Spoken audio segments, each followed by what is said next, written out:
ဝေကယူเสียရတယ်နော်တန်ဝေကယူเสียရတယ်လောကကြီးမှာ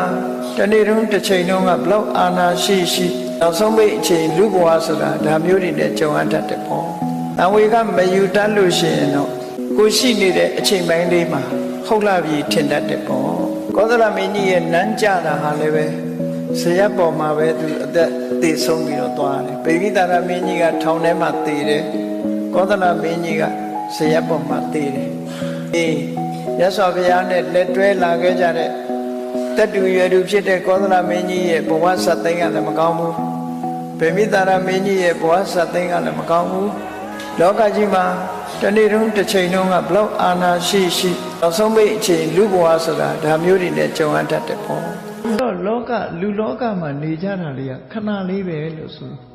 ကောင်းစားတဲ့လူလည်းခဏလေးပဲမကောင်းစားတဲ့လူဆိုတာလည်းခဏလေးပဲဘလောက်ချမ်းသာတဲ့ပုဂ္ဂိုလ်ပဲဖြစ်ဖြစ်ခဏလေးနေမြင်ညပြောက်ဆိုတာလို့လောကမှာပျက်စီးဆုံးရှုံးမှုဟာအလွန်နှဲ့မြန်တယ်တက်တန်းတွေကလည်းအလွန်တိုးတယ်ဒါကြောင့်ဘလောက်ပဲချမ်းသာမင်းချမ်းသာဆိုတာနော်သမုဒ္ဒရာတွေကတက်လာတဲ့ချိန်လေးမှာရေပေါင်လေးကျလို့ပွက်ခနဲ့ထားလာတဲ့ရေပွက်ကလေးလိုတူတူလေးပါတဲ့ခဏလေးတေချာစဉ်းစားကြည့်ရင်လည်းလူဘဝခဏလေးပဲ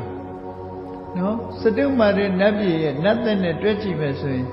လူတွေရဲ့အနှစ်90မှာစတုမာရနတ်ကတရက်ရှိသေးတယ်တာဝရိန္ဒာနတ်သက်နဲ့တွဲမယ်ဆိုရင်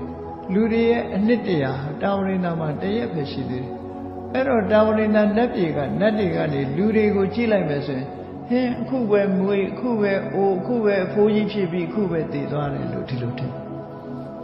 တခါတော့ကဆောလမွန်ဆိုတဲ့အင်္ဂလိပ်စာအုပ်လေးထဲမှာဆောလမွန်ဆိုပြီးတော့ဒီလူဘဝတက်တန်းလေးကိုဖော်ပြထားတာရှိတယ်တက်တန်းလေးဖော်ပြထားတာလေးကစိတ်ဝင်စားလေးဘာလဲဆိုရင်သူကတနင်္ဂနွေနေ့မှာမွေးတယ်တဲ့တနင်္လာနေ့ကျတော့ကျောင်းနေအင်္ဂါနေ့ကျတော့လက်ထပ်တယ်နော်ဗုဒ္ဓဟူးနေ့ကျတော့နေမကောင်းထိုင်မသာဖြစ်ကြာသပတေးနေ့ဆေးရုံတဲ့တောက်ကြနေ့သေစနေနေ့ချလူတယောက်ရဲ့အသက်ကိုဖော်ပြထားပုံလေးဒီ9ရက်ပဲအဲ့ဒါလို့လူလောကအဲ့ဒါလို့ပြောရလောက်အောင်ဒီ9ရက်ထဲမှာပဲမွေးတာတစ်နေ့သေတာတစ်နေ့ဆိုတာလို့အလွန်တူထောင်းနေတဲ့အခြေအနေလေးတစ်ခုရှိဟော